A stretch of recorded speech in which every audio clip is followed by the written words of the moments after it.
de comunicação do Movimento Reação Universitária. E antes de passar para o Felipe, que é o nosso palestrante da noite, eu preciso dar alguns avisos que reforçaremos ao final, porque algumas pessoas chegam e saem mais cedo, outras chegam um pouco atrasadas. Hoje é o penúltimo dia da Semana pela Liberdade. Amanhã será a nossa super sexta. Começará às 14 e iremos até às 18h40.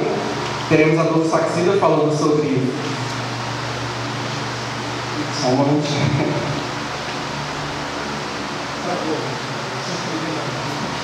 Ele vai falar sobre a crise fiscal brasileira. Teremos Paulo Roberto de Almeida falando sobre o populismo na América Latina. O professor Paranaíba com uma palestra que é brilhante, falando sobre capitalismo para os pobres. E Sandro Lucena falando sobre questões jurídicas de desacato. Depois dos avisos que eu acabei de dar, eu peço licença para vocês para falar brevemente sobre a MRU e dizer como a gente chegou aqui. Eu sou acadêmico de ciência política, estou no terceiro semestre, cheguei aqui há pouco tempo no UNB. E logo que eu entrei na universidade, eu entrei com a mentalidade de que eu não queria me envolver em movimentos estudantis. Só que a gente não escolhe a situação, acontecem algumas coisas que você precisa se posicionar. E nesse sentido, na primeira aula, eu lembro que foi a terça-feira, que foi com a turma de fato, porque as outras turmas eram integradas, então não era só a minha turma. Tinha tido uma manifestação no domingo, a favor do impeachment, no caso, e o professor perguntou para a turma o que as pessoas ali pensavam dessa manifestação e o que achavam do momento político que a gente estava vivendo no Brasil. Eu fiquei caladinho, porque na minha mente eu só queria entrar aqui, pegar o meu diploma, fazer o que tivesse que fazer na academia, mas sair sem me envolver em nada. Foi quando a menina levantou a mão e falou que quem ia para a rua era porque não queria entrar no mesmo avião que um pobre, não queria ver o pobre saindo da miséria. Eu me segurei muito, mas eu não consegui, eu levantei minha mão e discordei dela. Falei que o partido que ela estava defendendo estava afundando a economia do país, se juntando às verdadeiras elites em acordos escusos e que aquilo estava prejudicando os mais pobres. Então, a partir dali, eu senti que o clima já passou a ficar meio hostil. Aquela turma que era isentona passou a se posicionar, a se envolver com os alunos que eram mais antigos no curso. E já começava a te olhar meio torto. Você sabe quando você chega no ambiente e você não é bem-vindo. E quando as pessoas chegam para você e falam, eu concordo com você, mas eu não quero me posicionar porque eu não quero ficar marcado, você sente que há algo de errado no curso. Então, aquilo que vinha acontecendo comigo, vinha acontecendo com outras pessoas. Foi quando no segundo semestre de ciência política, eu, Alexandre, conversando um dia com mais uma galera que a gente se identificava ideologicamente, criamos um grupo de direita humanas UNB. Aí a gente conheceu pessoas que não eram necessariamente de humanas e mudou o nome para direita UNB. E quem a gente ia ficando mais brother colocava no WhatsApp num segundo grupo. Só que como a gente foi conversando também com liberais e outras pessoas, com o tempo o nome do grupo mudou. E foi quando o nosso CA de Ciência Política, queria fazer uma votação para instituir o Comitê contra o Golpe. Então eles falaram em nome de todos os alunos do curso, contrários ao que eles consideravam ser um golpe político. E nesse dia, eu pelo menos, conheci o Osmar, o nosso presidente da MRU. Ele falou, não galera, a gente tem que fazer alguma coisa, porque até então a gente conversava, mas era mais um bate-papo entre amigos mesmo, para conversar sobre posicionamentos políticos. E foi aí que ele falou, a gente tem que fazer alguma coisa, a gente começou a se reunir, criou o MRU, e foi assim que surgiu. Aí a gente começou a ver com a galera de veterinária, foi chegando alunos sociais, foi chegando mais uma galera de outros cursos, política da administração, né? E assim foi surgindo o MRU, a gente marcou um ato contra a greve. E nesse ato, a gente divulgou no grupo da UNB, convidou os professores que compareceriam, e foi ali que começou a nossa parceria com o Distrito Liberal, que é um movimento, assim, brother, gente. Eu digo que o MRU é irmão do Distrito Liberal, porque a gente marca as coisas e faz em parceria, e até hoje tem dado certo. Daí o Wilton também divulgou esse ato contra a greve, e a gente veio na inocência, né, achando que conseguiria falar naquele dia o porquê que nós éramos contrários à greve, e porquê que, independente do seu posicionamento ideológico, uma greve afetaria todos os alunos. Só que nisso chegaram 3 grupos diferentes, de extrema esquerda, Começaram a vaiar a gente, não conseguimos falar, começaram a entoar cânticos como é no fuzil, é na peixeira, na UNB a juventude é guerrilheira. Começaram a falar, chamar a gente de burguesia, falando que fascista, falando que a gente não teria lugar na UNB. Então, assim, eu que entrei aqui, eu que pegava 2 horas quase de transporte público para chegar na UNB, senti que havia algo de errado ali. Se eu não posso fazer um ato para demonstrar que eu sou contra a greve, Vinícius Bracelotti estava passando por lá, estendeu a bandeira da monarquia dele, foi agredido. Então, a partir dali, eu que entrei com essa mentalidade de não quero me envolver em movimento estudantil, percebi que eu teria que me envolver no movimento estudantil se eu queria que aquela realidade fosse transformada. A partir dali a gente foi para a delegacia fazer o PO, o Felipe, o Bracelotti, como testemunha dele, porque ele foi agredido. A gente foi também na reitoria. E a partir dali eu senti um envolvimento muito grande. Aquilo que era para nos enfraquecer acabou nos fortalecendo, porque a partir dali eu senti que havia pessoas dispostas a lutar junto comigo. E quando a gente fundou o MRU, quando a gente se juntou também com o distrito para fazer atos como esses que vocês estão vendo aqui pela Semana da Liberdade, é para os calouros que estão chegando aqui, para os veteranos que também estão aqui, que sabiam que eles não tinham lugar na UNB, agora eles têm um lugar na UNB. A gente está aqui, a gente vai lutar com todo mundo que está aqui. E eu estou falando de tudo isso para chegar onde eu quero chegar. Eu entrei no Estudantes pela Liberdade, fazendo uns treinamentos, eu dei uma palestra que era muito interessante e que, de certa forma, me tocou muito. Quando uma pessoa tem uma boa ideia, essa boa ideia não adiantará de nada se ela não for exposta. Como diz Mises aqui, ideias e somente ideias podem iluminar a escuridão, que é o lema dessa primeira Semana pela Liberdade. Sendo assim, nós tivemos uma ideia, nós nos juntamos, mas nós não somos os agentes que vão transformar a UNB em si.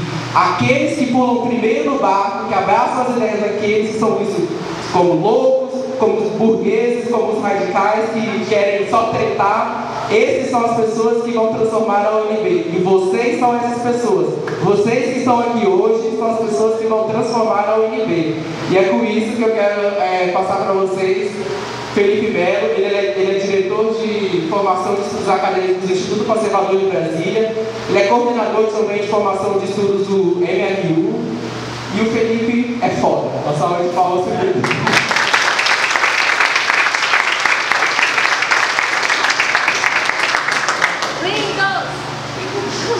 Boa noite, gente. Primeiro eu quero agradecer a oportunidade de poder falar um pouquinho. A frase do Mises é perfeita para o propósito da Semana pela Liberdade.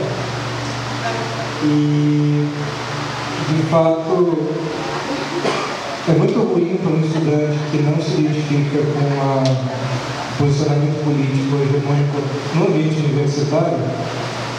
Quando ele tenta expor suas ideias, ele é tolhido, ele é ameaçado, ele é taxado, ele é chincalhado. Minha trajetória eu já fui ameaçado, inclusive de violência física, simplesmente por pregar ideias diferentes. Eu acho que em nenhum ambiente minimamente civilizado isso deve acontecer, muito menos em um ambiente acadêmico, onde deveria ser principal a construção do conhecimento, a construção coletiva do conhecimento. E isso não se dá sem discordâncias saudáveis, sem argumentos sólidos, sem uma postura de civilidade e sem postura de honestidade. Mas, enfim, isso fica para um outro debate. Minha exposição de hoje, estão conseguindo ver? Está conseguindo ver? Aí, melhorou. Bom, o que eu queria trazer hoje é um debate acerca, não é um debate, mas uma exposição acerca do que seria o conservadorismo. No dia 31 de agosto, a presidente Dilma Rousseff sofreu impeachment e ela culpou o Congresso ultraconservador pelo fato de não ter seguido adiante nos seus políticos.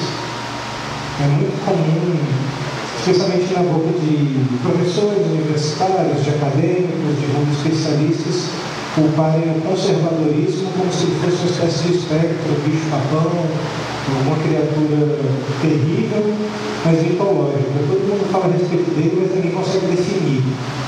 Então ele vem aqui com o propósito de definir isso, ou pelo menos tentar trazer uma definição para vocês do que vem a ser isso. Mas antes eu queria fazer um teste, uma coisa interativa, meio bobinha, mas eu acho que vai servir para poder estabelecer algumas coisas. Quando eu falo conservador, quantas pessoas pensam nisso? Podem levantar a mão. Sim. Hitler e Mussolini, na minha foto. Quando eu falo conservador, quem pensa em nazismo, em fascismo, pode levantar a mão. Sim mesmo. Não? Ku Klux Klan, supremacistas brancos, white trash. Quando eu falo em conservador, quem pensa nisso? Ou algo próximo disso? Levanta a mão. Uma menina lá timidamente levantou a mão. Ou quem pensa, para quem não sabe, esse é o general Emílio Garrastazu Médici, terceiro presidente militar do Brasil. Quando eu falo conservador, quem pensa em regime militar, quem pensa em tortura, quem pensa em coisas análogas, levanta a mão. Dá uma cena. Bom, as três coisas não têm absolutamente nada a ver entre si. São exemplos de coisas ruins, né, que as pessoas têm, e que são normalmente veiculadas ou associadas ao que é conservador. O sujeito conservador é um sujeito retrógrado, machista, homofóbico, misógino, etc. Existem qualificativos mil para você definir o que é um conservador, para você adjetivar um conservador, mas eu acho que nunca até hoje ninguém falou. Um conservador é isto, ele acredita nisto. Ele de fato se tornou uma espécie de espectro, de fantasma, um espantalho. Outras falácias lógicas que a gente costuma estudar em debates, uma é a falácia do espantalho. Você pega uma ideia, deturpa aquela ideia, nessa imagem deturpada você ataca como se fosse a ideia mesmo que você deturpou. É muito simples você fazer isso, e isso é uma falácia. Né? Uma falácia argumentativa ou uma falácia lógica. Agora eu quero fazer uma pergunta para vocês também. Alguém sabe dizer quem é esse cara? Edmund Burke. Quantos de vocês aqui já ouviram falar de Edmund Burke? Quantos nunca ouviram falar de Edmund Burke na vida? Muito bem. Edmund Burke é considerado o pai do conservadorismo político moderno. Né?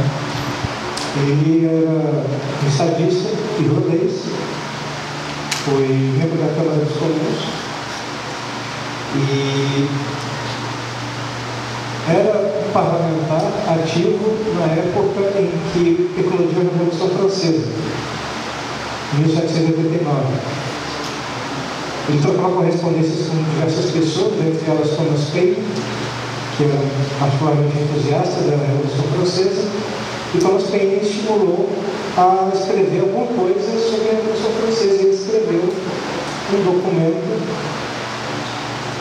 um libelo duro, muito crítico contra a Revolução Francesa, chamado Reflexões sobre a Revolução na França. Foi publicado em 1790.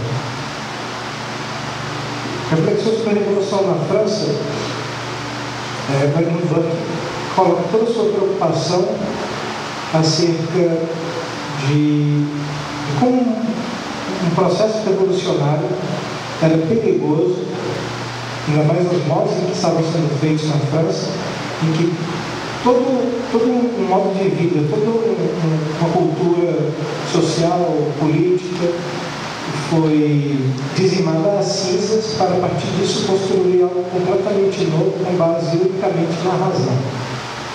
Inclusive, o próprio Burke, nesse documento, antecipa o que aconteceria 3 anos depois da Revolução Francesa, que foi o período do terror, em que dezenas de milhares de pessoas foram decapitadas em praça pública. Na época em que Robespierre literalmente estava atacando o terror na França. Então, essa capacidade do Burke de falar isso está errado e de falar por que estava errado foi um marco no pensamento político ocidental. Além disso, Burke, poucos aqui devem saber, mas ele foi o primeiro a cunhar o que hoje é chamado de partido político. Foi ele a primeira pessoa a definir o que seria um partido político, a partir dele. Ele teve uma produção de discursos, de textos muito profícua e é estudado até hoje, é lembrado até hoje por isso. Mas o conservadorismo político não existe porque Burke existiu, ou porque ele falou contra a Revolução Francesa. O conservadorismo, para falar a verdade, não pode ser classificado sequer como uma ideologia política apenas. E para aclarar um pouco esse assunto, eu trago uma definição que eu gosto muito do filósofo político inglês Michael Oakeshott. Ele tem um ensaio chamado Ser Conservador. Vocês encontram facilmente na internet esse ensaio, traduzido para o português, inclusive. Ele diz que ser conservador é preferir o familiar ao desconhecido, o preferido tentado ao não tentado, o fato ao mistério, o real ao possível, o limitado ao ilimitado, o próximo ao distante, o suficiente ao superabundante, o conveniente ao perfeito, a felicidade presente ao utópico. Michael Oakeshott constrói sua razoável em torno do que seria uma disposição conservadora.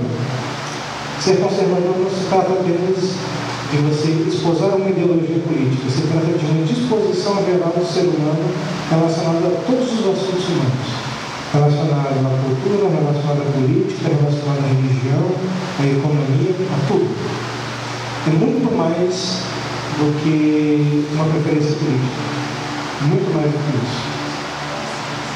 Conservador, em essência, é um antirrevolucionário. Significa dizer que ele